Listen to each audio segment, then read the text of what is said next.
BWEN stock analysis and price predictions for Thursday is Broadwind stock buy. I'm going to be breaking all of it down in this brief and short 1-minute video.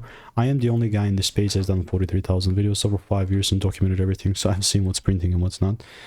Especially with Broadwind, this is actually so sick, because all I'm looking to do is just double down, buy more if I could, you know what I mean? So why would I just do that? Because I'm just trying to squeeze the most juice that I can out of BWEN, and what that means is being ready to buy more. So if it sort of pulls down and gives me a double break, then of course I'm going to look to buy. That's that. In the meantime, all I'm doing is just waiting for rules. BWEN, may I have BW? Oh, I have no receipts, I believe, with this.